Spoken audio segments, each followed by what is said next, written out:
जीवन मूर्ति के प्रतीक हमारी माताएं, बहनें, प्रिंट मीडिया और अभी जो बोल रहे थे रविकरण साहू जी, वास्तव में ये ठीक है, हम कई तरह की बातों पर विचार अलग हो सकते हैं, लेकिन रविकरण ने एक तपस्या दिया और त्याग किया, जिसका परिणाम ये हुआ कि समाज में जागृति आई। लेकिन रविकरण बहुत छोटे हैं, मैं 1980 से देख रहा हूँ समाज की स्थिति।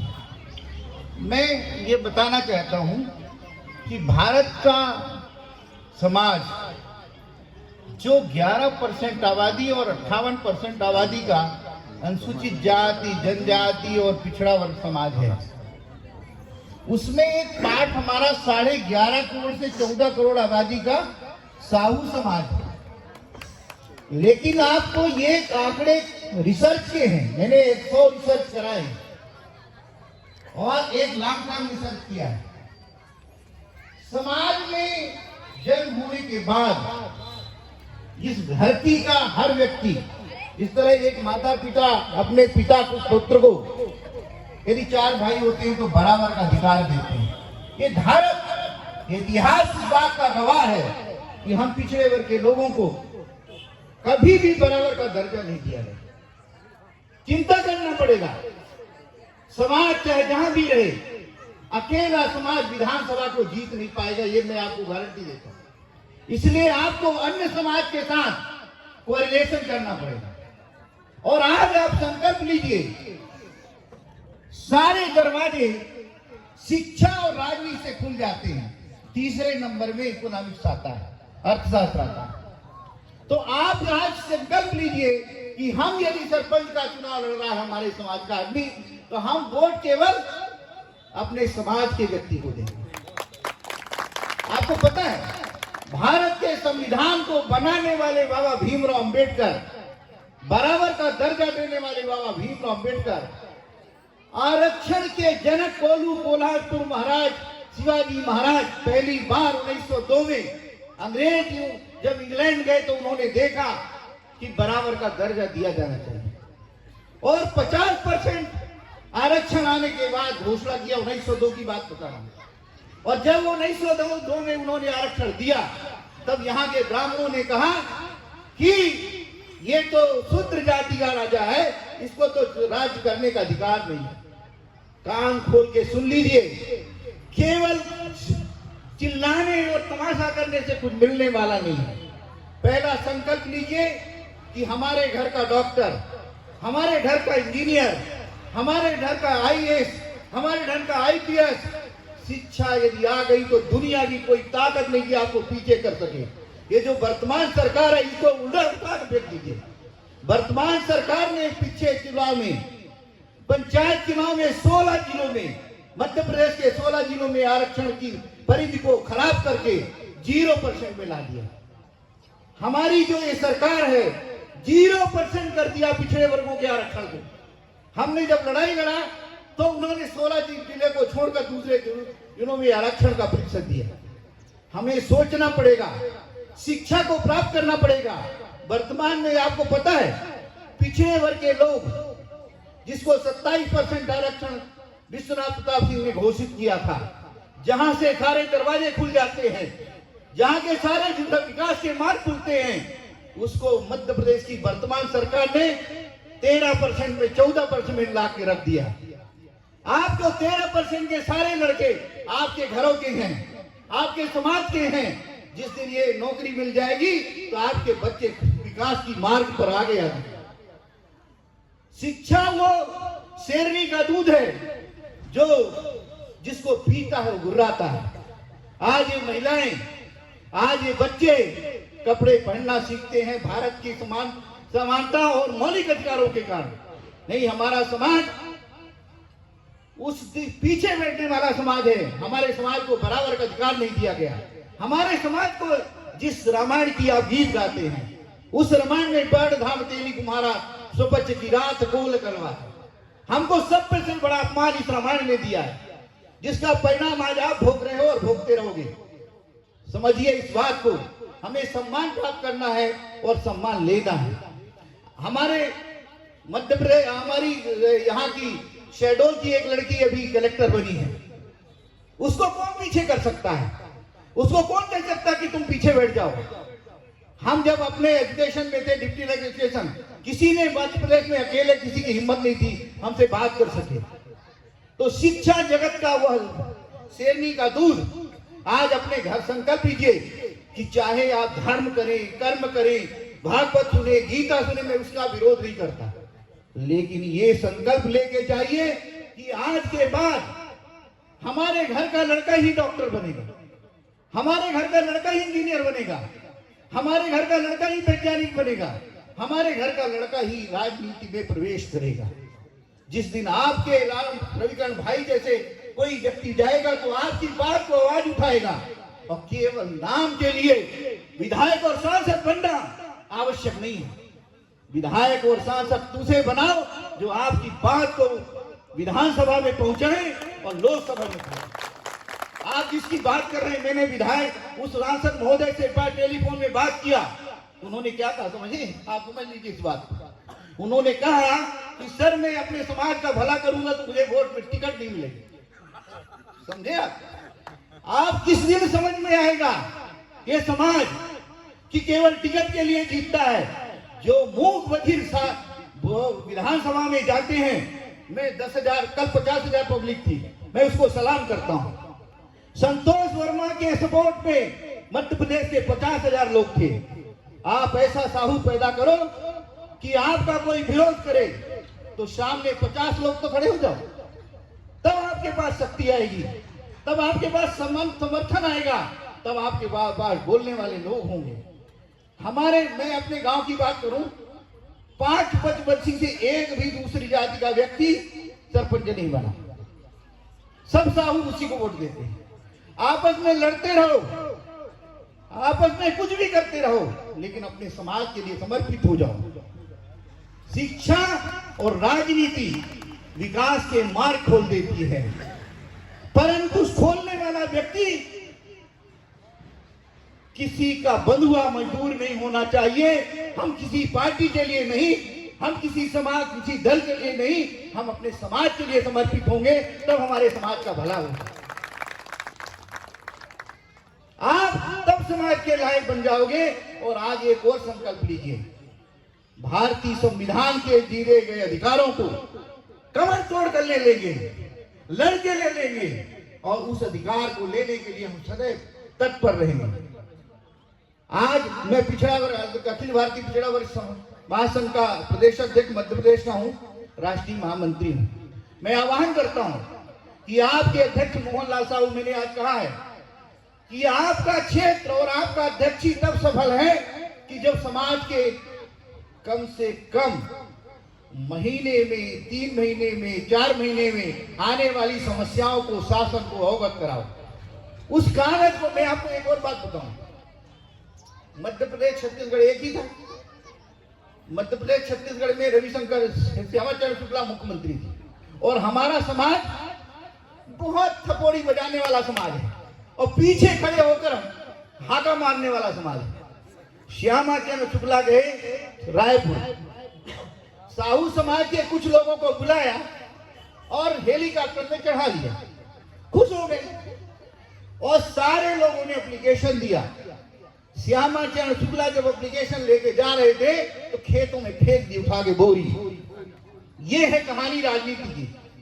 क्यों? क्योंकि आप पढ़े लिखे नहीं हैं, आपको कोई सुनने वाला नहीं है, आपको कोई समझने वाला नहीं है। वो बोरी किसी माध्यम से समाज के उन्हीं लोगों के पास गई जो प्रतिनिधि थे। श्यामाचरण शुक्ला जब दोबारा आए तो उन्होंने कहा, दाऊ ये क्या है, बोला ये कल, तो बोले नहीं वो तो मैं बोला ही नहीं था। तो ऐसे लोगों को जन्म देने, दूध पिलाने से अच्छा है दूध मत पिलाओ। ऐसे लोगों को दूध पिलाओ जो आपकी बात को वहां तक पहुंचाए। मैं गया था, रामनिवास साहब मेरे साथ बैठे हुए थे और बहुत अच्छी बात भी किया, लेकिन यही पार्टी का रोना कि पार्टी क्यों पार्टी है। आप गांव के सरपंच बनना चाहते हो, कहां की बात है? जिला पंचायत के सदस्य बनना चाहते हो, कहां की पार्टी है?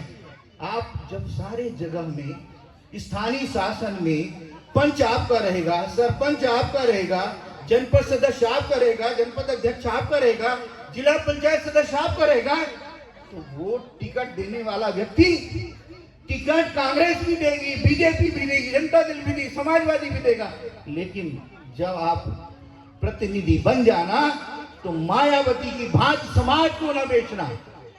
आज मायावती ने पूरे देश में समाज को बेच दिया, इसलिए दलित वर्ग का व्यक्ति सब समाज के विकास की धारा से आज जहां है वो बाबा भीमराव अम्बेडकर की वजह से है। जा करके घर में चिंतन करना, सोना और सोने के बाद संविधान पढ़ना, रामायण और गीता पढ़ते रहना, रामायण और गीता पढ़ते रहना। मंदिर में, मस्जिद में, गुरुद्वारा में पैसा तब चढ़ाना जब आपके पास हो। आज एक संकल्प लो कि आपका लड़का यदि कलेक्टर बनता है तो उसको हम पूरी दुनिया में सबसे ज्यादा सम्मान करेंगे। आपको आने वाला रिजल्ट, जब रिजल्ट आएगा ना, अभी रिजल्ट आएगा, परीक्षा होने वाली है, तो इस नरसिंहपुर के बारे में मैंने देखा बहुत संपन्न एरिया में। दो अभी कब आया था? सितंबर में तब से आकर ये देखा कि ये बहुत संपन्न एरिया है और बहुत अच्छा एरिया है, बड़े अच्छे लोग हैं और साहू समाज बहुत एक्टिव है। तो यहाँ के आप एक संकल्प और लीजिए कि यहाँ इतने % वाले सारे बच्चों को प्रमाण पत्र और सम्मान हम देंगे। मैं छत्तीसगढ़ गया, लोगों को समझाया। अभी जो वर्तमान में अभी कुछ दिन पहले एक सम्मान पुरस्कार वो हुआ, उसमें 6 लाख रुपए की व्यवस्था किया और एक लड़की MBBS में सेलेक्ट हुई तो उसको उन्होंने पढ़ने के लिए पैसा दिया। ये सारे बाबा जो बड़े बड़े लोग मोटे मोटे तोंद वाले बन गए हैं, ये आपके पैसे से बने, आपने दिया है, आपने खिलाया पिलाया है। आप अपने बच्चे को दूध क्यों नहीं पिलाते? आप अपने बच्चे को क्यों नहीं खिला पिलाते? आप अपने बच्चे को अच्छा कपड़ा क्यों नहीं पहनाते? आप अपने बच्चे को आरपी साहू क्यों नहीं बनाते? एक आरपी साहू नहीं, भारत में, मध्य प्रदेश में ढेर सारे आरपी साहू पैदा करो। मैं रात को सोचता था, मुझे यदि कोई कह दे कि आप ये नहीं पढ़ सकते हो, तो रात तक सोता नहीं था। और रात में पढ़ करके मैं अभी पिछले साल परीक्षा दिया हूं, रिटायरमेंट मेरे 21 में हुआ। पिछले बार की चुनाव में आपको पता है इस सरकार ने नौटंकी मचाया, 0% में ला के रख दिया। माननीय शिवराज सिंह चौहान ने कहा कि हम तो पिछड़े वर्ग को आरक्षण देना चाहते हैं, अभी ये भी बोल रहे थे। तो इन्होंने एक मीटिंग बुलाई, तो मीटिंग जब बुलाया निवास में, अपने निजी निवास में, तो सब पिछड़े वर्ग के लोग थे। माननीय मुख्यमंत्री महोदय ने अपने एडवोकेट जनरल को जानते ही नहीं जानते, नहीं जानते, जो महाधिवक्ता होता है, एक प्रदेश के सारे रिकॉर्ड को, सारे प्रकरण के प्रेजेंट करता है शासन की तरफ से, उसको धीरे से कहा कि पिछड़े वर्ग के रजिस्टर जो आरक्षण है उसमें आपत्ति लगा दो। और कहा मैं आरक्षण देना चाहता हूं। तो जब वहां उन्होंने एडवोकेट जनरल से पूछा तो बोले साहब आपने कहा था इसलिए तो मैं आपत्ति लगा दिया। अभी माननीय सर्वोच्च न्यायालय ने कहा कि हम आरक्षण क्यों नहीं दिया जाता जब कोई आपत्ति नहीं है। तो यहाँ के माननीय मुख्यमंत्री मोहन यादव का जो एडवोकेट जनरल है, 4 पेशियों से प्रकरण का जवाब नहीं दे रहे। क्यों नहीं दे रहे? आपके घर का लड़का नौकरी पर न पाले, आपके घर के लड़के को रोजगार न मिल जाए, ये इनकी राजनीति है। इसको समझना पड़ेगा। आप विधायक पैदा कर लो, सांसद पैदा कर लो, कुछ भी पैदा कर लो, मैं नहीं जानता, लेकिन एक ऐसा व्यक्ति पैदा करो जिसका ब्रेन हो, जिसका दिमाग हो। हम उस समाज के लोग हैं जिस समाज के लोगों ने वैज्ञानिक युग को दिखाया, जिसने तेल फेरना और तेल के यंत्र को बनाया और उस तेल के यंत्र को पूरे देश को प्रकाश दिया। लेकिन लिखने वाले रामचरितमानस में तुलसीदास ने कोयला फोड़ दिया और उसका परिणाम हम भोगते रहे, समझते रहे। आप ये सोचिए, राजा कहाँ राजा भोज का गंगू तेली, क्या ऐसे ही रहा होगा? किसी की हिम्मत हो तो हमसे बात करे, किसी की हिम्मत हो तो हमको ये बताए कि ये जाति का व्यक्ति, सबका खून एक, सबका मज्जा एक, सबका हाथ एक, सबका शरीर एक, सबकी आंखें एक, फिर कौन सी जाति का व्यक्ति अच्छा, कौन सी जाति का बुरा? कौन सी जाति का व्यक्ति बुरा और कौन सा? यहाँ के डीएल साहू कॉलेज में प्रोफेसर थे, यही के रहने वाले, सुहागपुर के थे। मध्य प्रदेश नहीं, भारत का नंबर 1 का आदमी था, भारत का 1 नंबर आदमी था। हम लोग पीएचडी, हम मध्य प्रदेश में अकेले, मेरा सिलेक्शन हुआ था, इंटरनेशनल लेवल पर मैं गया था, और एक जैन साहब थे, 2 लोग। कोई जाति में यदि तेली होके मेरे दिमाग ना होता तो मैं क्यों सेलेक्ट होता? मुझे मेरा बाप तो नहीं सेलेक्ट किया ना, मैं तो अपड़ के घर में पैदा हुआ था। तो आप समझिए, इस तमाम सारे खर्चों के पीछे आप एक ऐसा तैयार करिए कि आज के बाद हम संकल्प लेते हैं कि बंधुआ मजदूर नहीं, एक विद्वान व्यक्ति पैदा करेंगे। तब आपके कर्मा की वास्तविकता, कर्म के आराध्यों का, कर्म के मुरादों की पूर्ति हो पाएगी। नहीं तो देखिए, आप समझिए कि ऐसे लोग जिन्होंने ये दिखाया कि भारत में रहने वाला व्यक्ति एक जैसा है, एक जैसा दिमाग है। 1902 में, आप सोचिए, पुरानी बात है, जब गांव-गांव में बैठने का अधिकार नहीं था, साथ में सोने का, साथ में पढ़ने का अधिकार नहीं। मैं जब पढ़ने गया तो 3 साहू पढ़ रहे थे, तो 2 तो छोड़ के भाग गए बेचारे, बोले तेरी लोग बेकार है, और मैं अकेला पढ़ के बाहर आया। और उस समय हमारे समाज के लोग, जब दुनिया में मशीन नहीं थी, तकनीक नहीं था, तकनीकी नहीं थी, तब कोल्हा बनाया होगा। तो कोल्हू बनाना इतना सरल ना रहा होगा, आज की तकनीक में सरल है। तब उसने तेल बनाया, और तेल बना करके लोगों को दीपक दिखाया।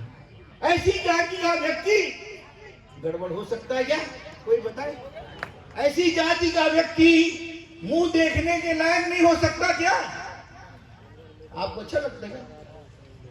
कितनी दुखद बात है। चिंता करिए समाज में।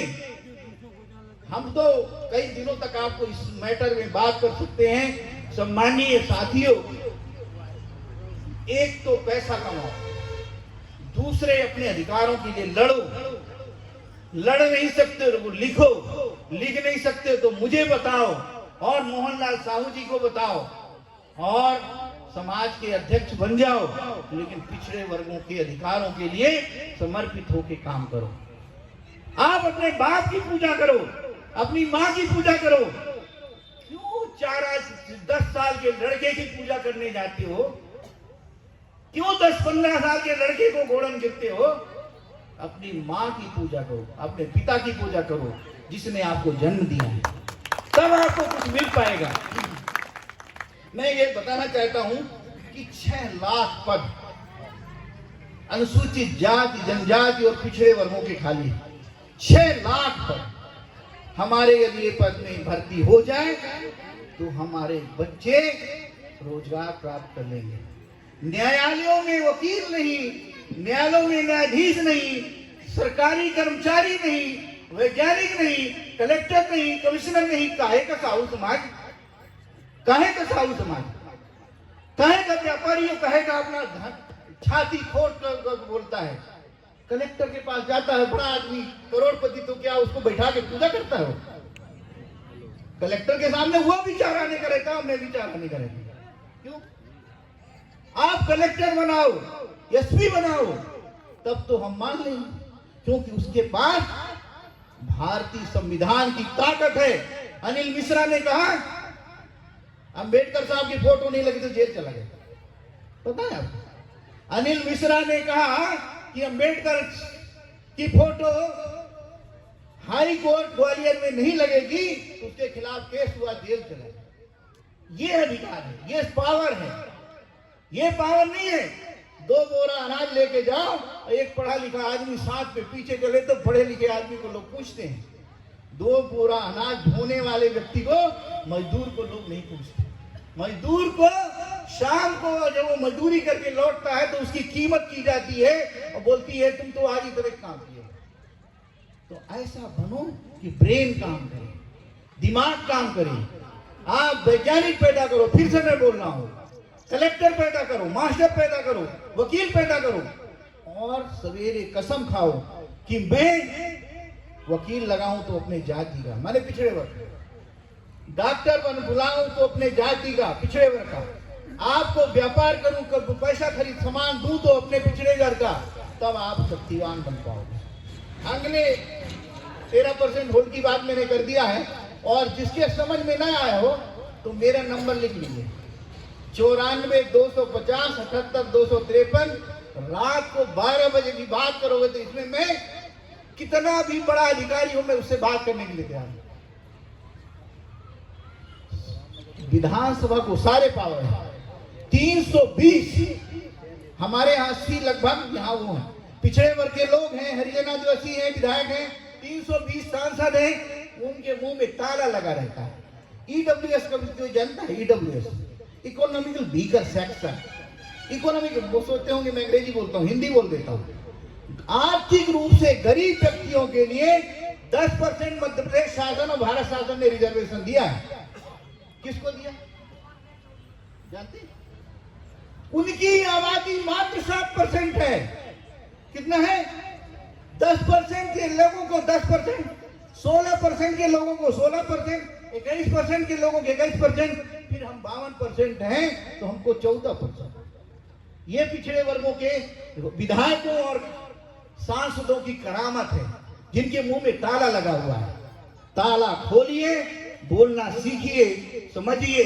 अपने भाई को गाली देता हुआ कोई मिले, उसके कानर पकड़ लीजिए, तब तो आप पावर है। आप 50,000 लोगों की भीड़, एक एससी का व्यक्ति है, संतोष वर्मा कलेक्टर, 50,000 लोग उसके साथ खड़े थे। आपका पड़ोसी यदि आपको गाली दे रहा है, आपका भाई सुन रहा है, तो उससे बड़ा गद्दार इस दुनिया में कोई नहीं। आप इस लायक बन जाइए। और तमाम सारी चीजों में वर्तमान जो सरकार बर्बाद करने में तुली हुई है, सारी व्यवस्थाओं को प्राइवेटाइजेशन कर रहे हैं। जब प्राइवेटाइजेशन कर रही, मान लीजिए मेरी कंपनी है और मैं आपको नौकरी नहीं देना चाहता, तो क्या कर लोगे? सरकार 1970 में, जब भारत स्वतंत्रता के बाद 1970 में 14 बैंकों का राष्ट्रीयकरण किया गया, जब उद्योगपति लोग बैठे हुए थे, उन्होंने कहा कि हम अपने ही नियम बनाएंगे। तो इंदिरा गांधी ने क्या कहा था, सुन लीजिए आप, फालतू बकवास की बात मत सुनिए, मैं लिखा हुआ बात करता हूं। इंदिरा गांधी ने कहा कि ये धरती हमारी है, ये उद्योग हमारे हैं, यहां जो हम कहेंगे वो होगा, यहां हमारा व्यक्ति काम करेगा। जब भारत का व्यक्ति अनुसूचित जाति, जनजाति, पिछड़े वर्ग का 85% निवास करता है, 88%, इस धरती में हमारा अधिकार पहले है। और खैर और बहुत सारी चीजें हैं। किसानों के लिए बता देता हूं, एमएसपी योजना, मिनिमम से मूल्य, जो हम जो उत्पादन करते हैं, उस उत्पादन का एक निर्धारित मिनिमम मूल्य होना चाहिए। फोकट में बांट करके चुनाव जीतना कोई जीतना नहीं है। आपको पता है इस समय ना मजदूर मिल रहे, ना किसान मिल रहे, सवेरे आप परेशान हो जाओ। मजदूरों को तो फोकट में खाना खा के सोए रहते हैं, चाहे बीजेपी हो चाहे कांग्रेस हो, ये फोकट में बांट करके देश को गुलाम बनाने जा रहे हैं। और ये देश एक बार फिर उसी राह में चल पड़ा है। साथियों, मैं बहुत सारी कड़वी बातें किया, मैं आप सभी से क्षमा मांगता हूं। और मैडम लोग बोली होंगी कि बहुत, लेकिन मैं आपसे प्रार्थना करता हूं कि महिलाएं चाहें तो इस देश को बदल सकती हैं। महिलाएं चाहें इस देश को बदल सकती हैं। आज हवाई जहाज महिलाएं चलाती हैं, गाड़ी हवाई जहाज चलाती हैं, गाड़ी चलाती हैं, पढ़ती हैं, डॉक्टर बनती हैं, इंजीनियर बनती हैं। मेरी बिटिया डॉक्टर है, मेरा एक लड़का डॉक्टर है। मैं ये निवेदन करना चाहता हूँ कि मेरी बात अच्छी ना लगी हो तो नाराज ना होना, लेकिन मैं आज फिर एक बार कहता हूँ कि दुनिया का सबसे बड़ा ताकत शिक्षा है। शिक्षा समाज की रीढ़ है। आपको शिक्षा यदि मिल जाएगी तो कोई पीछे नहीं कर पाएगा, हम कुछ भी करते हैं। आप अपने घर का पैसा, मैं आपको एक और कहानी बता दूं सर जान, ये रविगढ़ जी जानते हैं, बुढ़ार के पास एक गांव है। एक आदमी आया, मैं बोला साहब मेरे को 1 महीना भागवत सुनना। मैं कहा बड़ी अच्छी काम है। आप सोचिए 1 महीना के भागवत में कितना खर्च हुआ होगा। फिर बता रहा हूं हुआ क्या। जो पंडित जी भागवत सुन रहे थे उसके ताम झाम देख के तेली बहुत धनी था, उनने धीरे से शिकायत कराया, बर्खास्त हो गए। आज भी बर्खास्त। ये भागवत की कहानी है, समझे नहीं है? ये गीता की कहानी है, ये रामायण की कहानी। मैं आपको तो आज भी कहता हूँ कि आप रामायण पढ़ो, गीता पढ़ो, मंदिर जाओ, मस्जिद जाओ, पैसा मत चढ़ाओ। पैसा अपने बाप को दो, अपने लड़के को दो, अपने परिवार को दो, बढ़िया खिलाओ और मजबूत बनाओ। ताकतवर बनाओगे तो आपका लड़का ताकत बन के सबके सामने खड़े होकर लड़ेगा। और यदि खाने के लिए दूध आप अपने लड़के को न देके पड़ोसी को दोगे तो कैसे? मैं एक घर गया, साहू समाज के घर, तो वो एक पंडित जी आए तो उसके पैर धोया और पानी पिया। धोए हुए पानी को पी करके सब पूरे घर में छिड़क मार दिया। मैं कहा ये क्या कर दिए भाई? अरे बोले साहब पवित्र हो गए। अरे मैं कहा गधे का, ये तो मैंने इसको पढ़ाता था तो ये भगा देता था, इससे बनते नहीं कुछ।